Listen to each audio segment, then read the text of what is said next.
Kalau yang chapter 4 tu, yang cardinality semua tu saya dah ajar kan? Ya, saya share balik, saya tutup ini.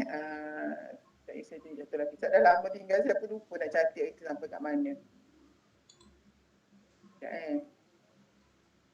Nanti last sebelum habis kuliah ni, you remind saya lah untuk saya bagi brief sikit pasal midterm .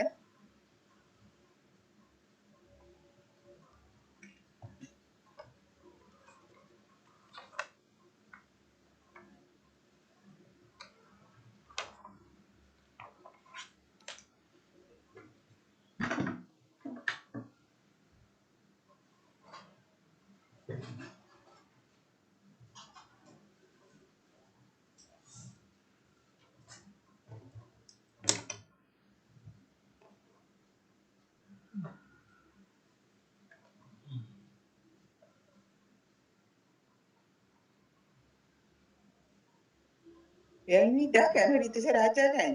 Relationship ni, jenis-jenis relationship apa semua. Ingat tak? Saya rasa yang ni dah. Yang slide ni bahagian general relationship point. Apa dia? Bahagian ni tentang general relationship. Unary. Maknanya saya berhenti sampai kat unary lah itu. Ya, point. Okey, baik-baik. Terima kasih. Ship. Unary atas.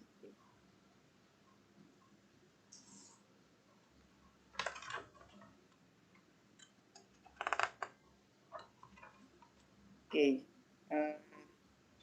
Saya ulang sikit lah tentang relationship ni. Okay, relationship ada beberapa jenis relationship lah. You have learned that entities can be connected to each other through relationship. Maksudnya antara entiti-entiti, contohnya entiti pelajar dengan entiti program. So dia dihubungkan ataupun dia disambungkan melalui relationship lah, connected, dihubungkan melalui relationship. And then actual relationship can involve up to 3 entities. Maknanya sebenarnya relationship ni melibatkan boleh melibatkan sehingga 3 entiti lah. Okay, the number of entities involved is referred to as degree of relationship. Dia panggil degree lah, degree of relationship. And there are 3 degrees of relationship. Okay. Yang pertama kita panggil recursive relationship. Unary relationship ataupun recursive merujuk kepada entiti dia sendirilah. Unary relationship, also called recursive relationship, is a relationship involving only one entity. Maksudnya dia punya entiti tu, relationship tu merujuk kepada entiti tu sendiri. So this relationship is established between occurrence that happen with the same entity. For example, staff manage staff. Professor Yusof as a dean, manage Puan Sarah as a lecturer. Both are occurrence of staff entity. And this example, tengok pada rajah berikut ni, similarly the entity course is a prerequisite of course. Contohnya IT introductory course is prerequisite for course in analysis and system design.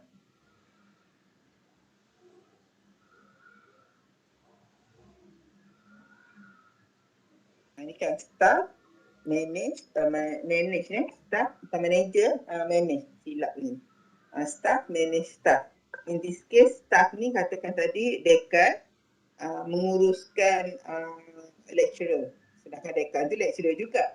Betul tak? So di sini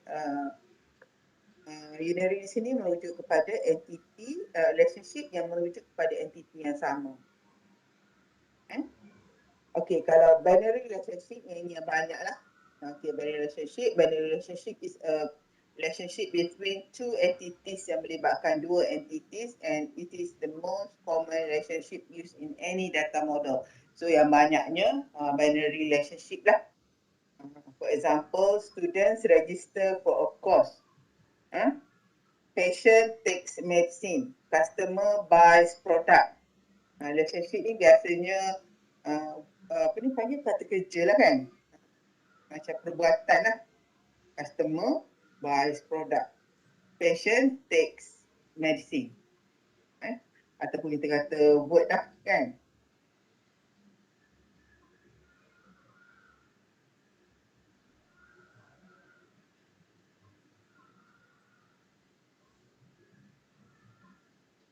Okay. Contoh ini students register course. Melibatkan dua entiti, itu student dengan course. So ingat ini ialah verb. Relationship tu adalah verb. Students register course. Boleh faham tak?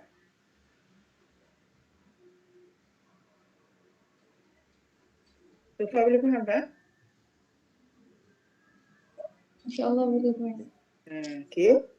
So next ternary relationship. So ingat ada 3 jenis relationship in ERD. Unary, binary and ternary. Tapi kebanyakan yang terguna dalam data model ialah binary. Yang ketiga ni ternary relationship is a simultaneous relationship between 3 entities yang melibatkan 3 entities.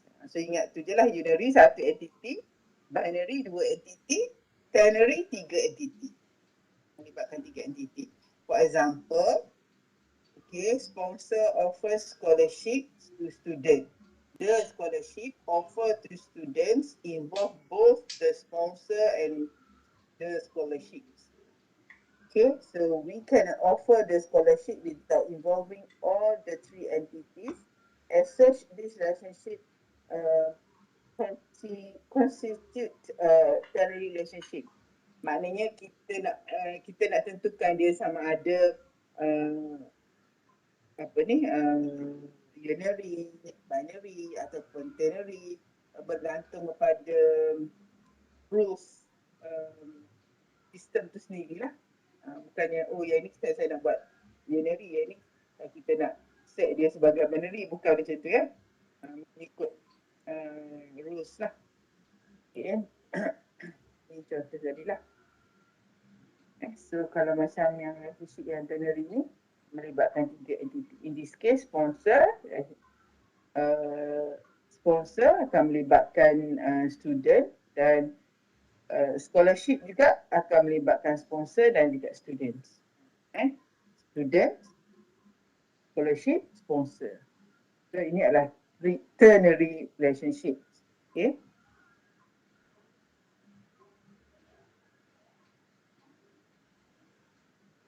Okay, kita tengok relationship attributes. As with other entities, relationship can contain attributes like entity attribute which describe the entity. The relationship attributes describe the relationships. The relationship attribute describe the relationships. An example is the treatment relationship between doctor and patient. Kita tengok relationship treatment antara doktor dan pesakit ni, doktor and patient, which consists of treatment, okay, type of ailment and medicine. Nanti kita tengok dalam next figure lah. Okay, the existence of relationship attributes indicates the probability of the existence of entity which were not identified during the data analysis. Kadang-kadang maknanya kenapa wujudnya ni, the existence of relationship attribute indicates the probability of the existence of entity which were not identified during the analysis. Maknanya kadang-kadang masa buat tu tidak dapat dikenal pasti, tapi bila kita dah buat tu, baru jumpa, kan, baru kenal pasti. Jadi that's why akan ada relationship attribute. Okay. So if the treatment relationship has many relationship attributes, it is more suitable as an entity compared to relationship. Walau bagaimanapun sekiranya relationship treatment tadi tu ada banyak attribute, jadi dia lebih sesuai untuk jadikan dia sebagai entiti. Entiti biasa berbanding dengan relationship. Maknanya kita pecahkan dia, jadikan dia relationship tadi tu sebagai entiti. Maknanya tak sesuai lah kalau ada banyak attribute dalam relationship tu, ada banyak attribute. Okay. Contoh macam ni lah kan, sponsor, okay, melibatkan students. Okay, dalam ni ada matric number, ada name, ada college, kan.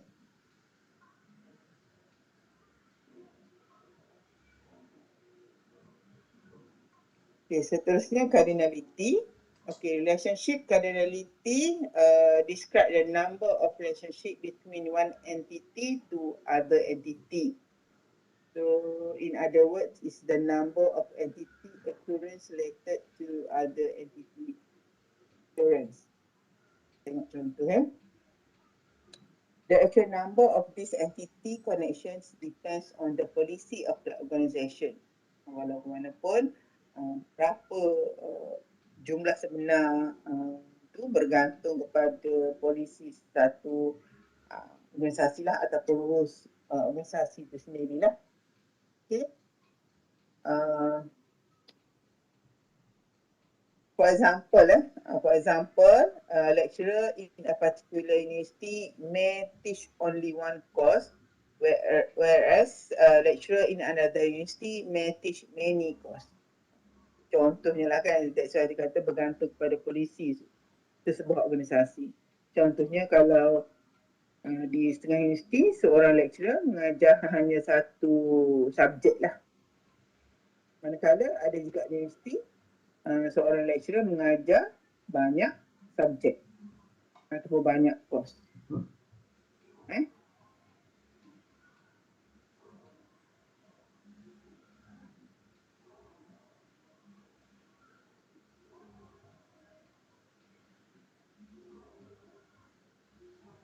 Okay, the type of relationship is determined by the organization where the database is constructed, and cardinality is determined by the policy of the organization for business regulation.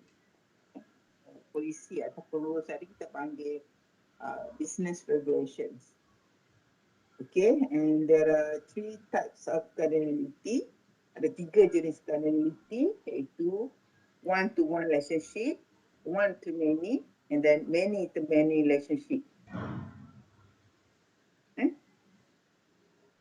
Okay, contoh one-to-one. One occurrence in entity A is associated to one occurrence in entity B. Okay, and one occurrence in entity B is associated to one occurrence in entity A. Contohnya, seorang lecturer mempunyai satu bilik. Faham tak? One occurrence in entity A is associated to one occurrence in entity B. Contoh, seorang lecturer mempunyai satu bilik.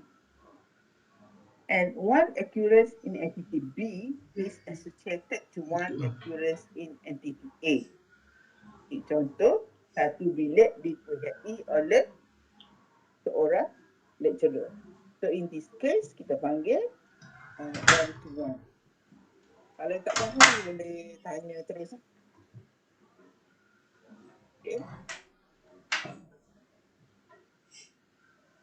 One to many, kita tengok one to many.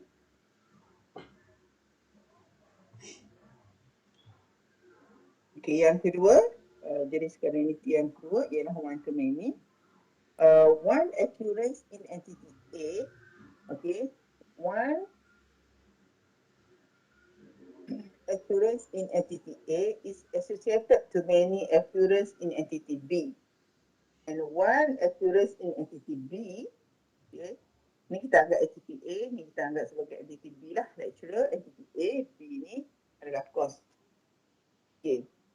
Entity A is associated to occurrence in entity B. And one occurrence in entity B is associated to one in entity A. One to many. One occurrence in entity A, okay, one occurrence in entity A is associated to many occurrence in entity B.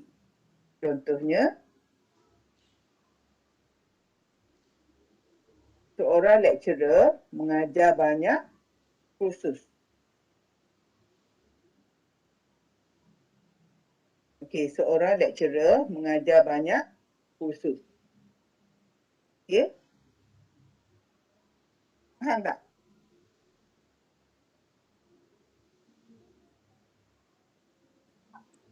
Maaf Puan, Ha? occurrence tu entity lah. Apa dia? Macam tu ke Puan? Tak dengar lah. Occurrence tu bermaksud entity ke Puan? Bukan entiti, macam nak cakap apa macam hubungan lah, macam one occurrence in entity A, maknanya macam satu situasi lah, something like that lah. Contohnya, seorang lecturer mengajar banyak kursus. Keadaan nak cakap macam mana occurrence one's occurrence in entity A associated to many occurrence in entity B. In other words, kalau saya terjemahkan, maksudnya seorang lecturer mengajar banyak kursus. Itu je maksud dia. Faham tak? Dan satu kursus diajar oleh seorang lecturer. Contohnya lah, katakanlah saya lah in this case just kalau nak translate bulat-bulat tu susah sikit lah. Maknanya situasi yang menyebabkan berlaku macam ni lah. So that's why dia kata one occurrence in entity A is associated to many occurrence in entity B. Kalau dalam bahasa Melayu kita translate-nya lebih kurang macam ni je. Seorang lecturer mengajar banyak kursus.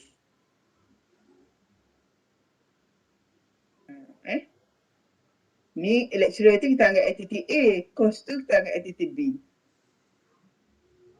And then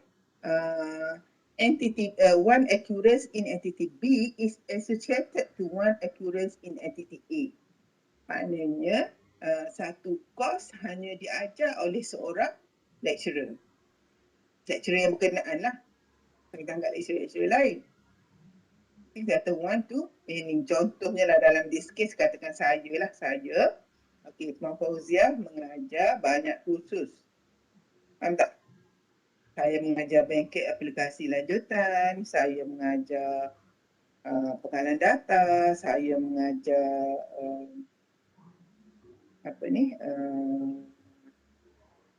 datakom, kan, contoh macam tu. Jadi kita anggap datakom semua subjek tu saya mengajar.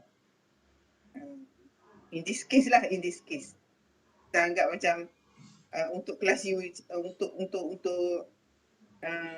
course UR ni lah tak split dua kan, tak ada split dua group kan, betul tak? Tetapi ada split dua group tak? Ada itu A and B. Tapi itu untuk lab je kan. Kita anggap bukan lab lah, kita anggap lecture lah. Contohnya Puan Fauziah mengajar subjek database, mengajar subjek bangkit aplikasi dan lain-lain lah. Sebab macam saya ni, Puan Fauziah ni mengajar banyak subjek atau banyak course. Dan course tersebut, satu course tersebut, contohnya course database, hanya diajar oleh Puan Fauziah. Faham tak?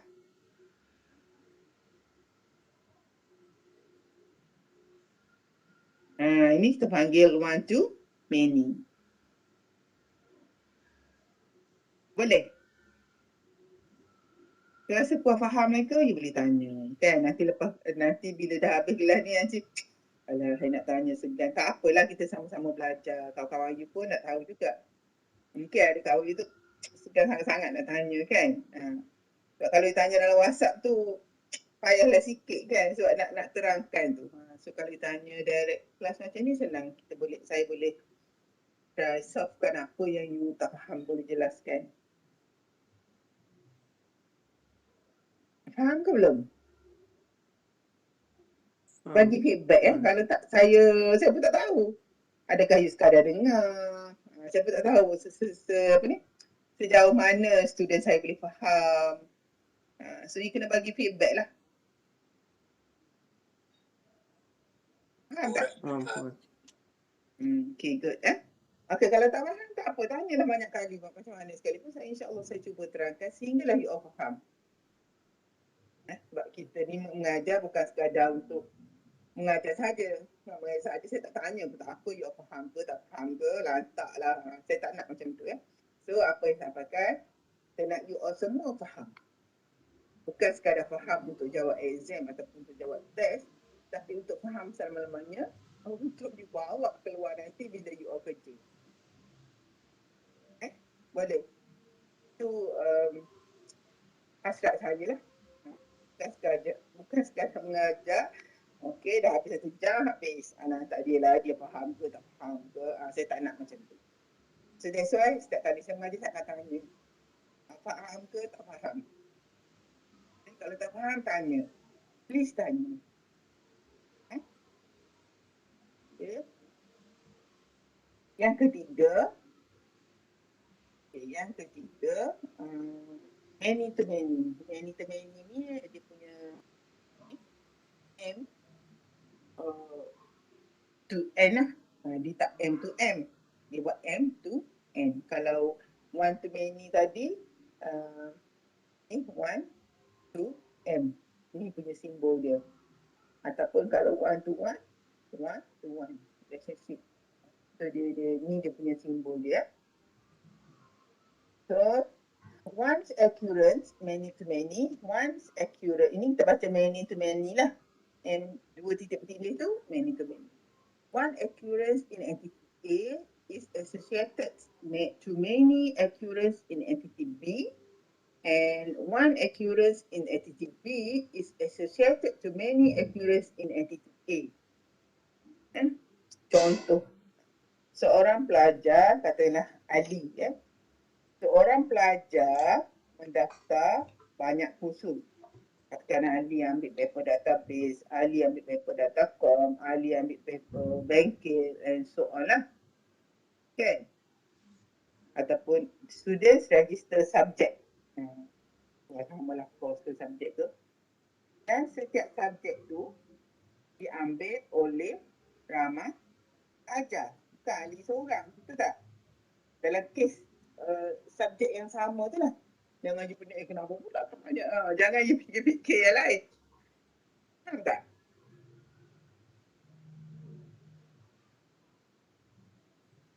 Faham. Maknanya seorang pelajar Ali ni daftar banyak subjek atau banyak kos. Bukan kos kan, bukan program, subjek lah. Kata lebih subjek lah. Okey, dia daftar datacom, database, banking and so on. And then sebaliknya pula, kalau kita baca kepada entity B kepada entity A ni, katakan subjek database diregister oleh ramai student, bukan Ali seorang. Mungkin Zainab, Abu, Ahmad and so on. Boleh? Boleh. Okay, bagus ya. So saya nak setiap pelajar saya bagi feedback. Kalau tak faham ke apa ke, tanya teruslah. Sebab apa ni, dalam keadaan sekarang kan, kita tak boleh nak face to face. Kekangan COVID-19 ni just untuk certain subjek saja. Jadi saya pun agak risaulah macam mana keadaan student saya, macam mana penerimaan pelajar saya. Kalau yang betul-betul fokus tu insya-Allah lah. Tapi kalau yang tak semualah saya rasa, tapi saya harapnya semualah pelajar saya fokus. Tak kira lah dengan subjek saya ataupun yang lain-lain subjek.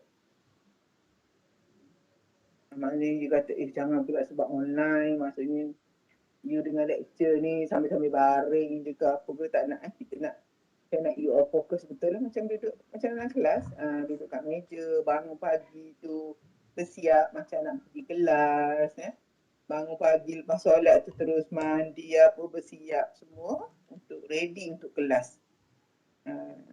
Mesti ada ni yang sambil-sambil baring je kan. Kita tak nak lah macam tu. Kalau kita, sebab kita kena ingat lah tujuan apa, tujuan asal kita masuk ke universiti ni. Tak ada masa dah nak main-main. Maksudnya kalau you all betul-betul belajar, fokus, untuk fokus dengan pelajaran, insya-Allah boleh berjaya. Saya yakin. Sebab apa? Bukannya macam ni, bukannya dia ada buat benda lain atau kerja lain kan. Maknanya just fokus. Katakan you ambil 7 subjek ke, maknanya fokus dengan 7 subjek tu. Mungkin hari ni you boleh plan sendiri. Hari ni ada paper apa mungkin, ataupun esok ada paper apa. Mungkin malam sebelum paper tu, sebelum lecture tu, you dah study dah. Saya harap semua orang ada print, boleh print lah. Kalau tak ada printer pun saya rasa boleh beli kot, printer tak mahal sangat. So you print semua nota ni. Jangan baca online saja. Bila print tu kita boleh catat dan sebagainya. Okay. Kemudian kita tengok relationship participation. Okay. Entity participation in a relationship can be classified as compulsory or optional. So optional means an occurrence in entity A may not be associated to entity B every time. Okay, in other words, if the minimum cardinality is 0, okay, participation is optional. And if the minimum cardinality is 1, participation is compulsory. Okay, for example, contoh macam mana kita nak faham situasi ni. In a lecturer teach course relationship, okay, lecturer teach course relationship, this relationship, okay. These are lecturers who do not teach any course in a particular semester, okay, due or maybe to study leave, sabbatical leave or maternity leave.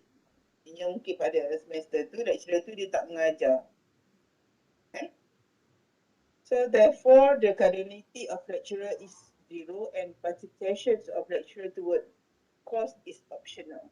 Ada juga yang macam inilah, tapi keadaan ni jarang-jarang berlaku lah optional. Mungkin juga lecturer ni, contohlah lecturer ni dia mengajar subjek datacom, tapi maybe for certain period dia tak masuk office, mungkin dia cuti belajar ke, dia cuti sabbatical ke, atau dia cuti bersalin ke, and so on lah. That's why dia kata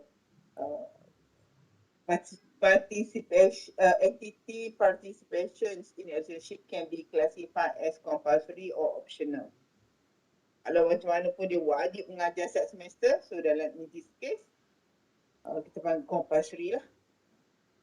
Kalau linear, bukan linear lah, maksudnya dia ada pilihan ataupun optional, kita panggil optional. Okay.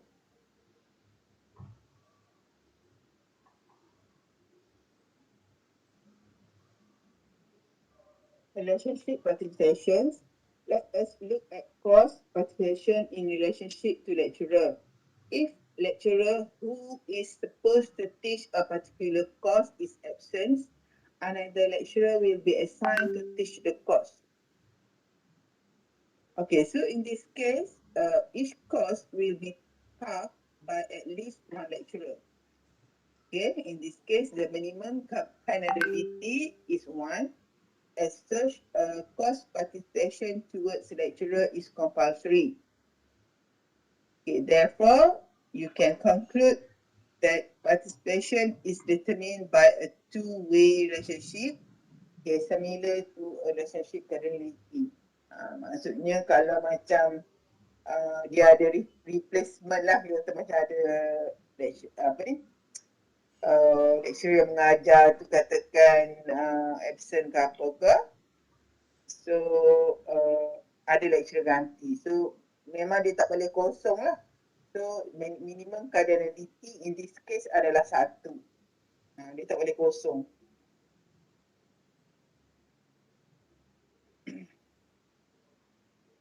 Ini contohlah guidelines bila mana kita nak melukis art model ni, entity relationship model. Do not insert the system environment which is a model as a component of the art environment where application will be constructed. Contohnya restaurant. Ni tak boleh lah sebagai restoran. Ni sistem untuk restoran, for example. Okay.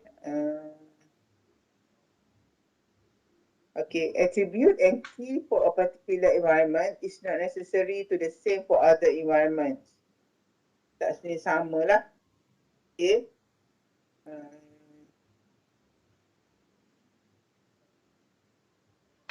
Okay, contoh tengok yang ni lah. Okay, borrower peminjam, meminjam buku. Okay, this one, buku.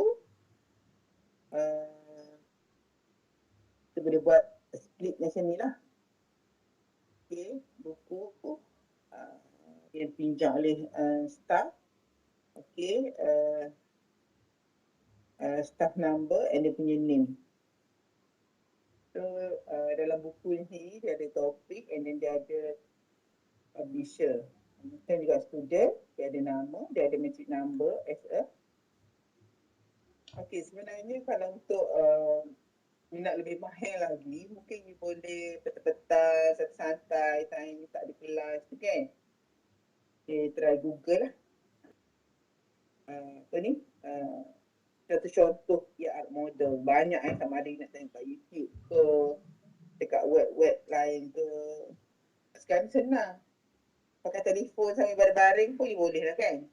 Kalau nak lebih ni sikit, guna notebook lah dekat meja semua study macam tu kan.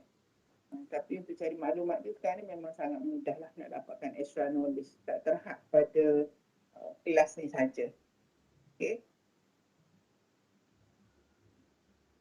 Attribute can be made as entity. For example, students, okay, stay, rest, college for example. Instead of kita buat attribute ni kan, attribute college, tapi kita boleh pecahkan dia, jadikan dia sebagai entity lah. Kalau dia tu lebih besar lagi dia punya ni, dia tengok bergantung pada keadaan lah sebab organisasi tu. Okay. Dan banyak lagi contoh-contoh lain kalau untuk lebih faham. Maknanya tak terhad lah kepada lecture yang saya tunjuk ni saja. Okay, dan two entities can have more than one relationship pun boleh. Okay.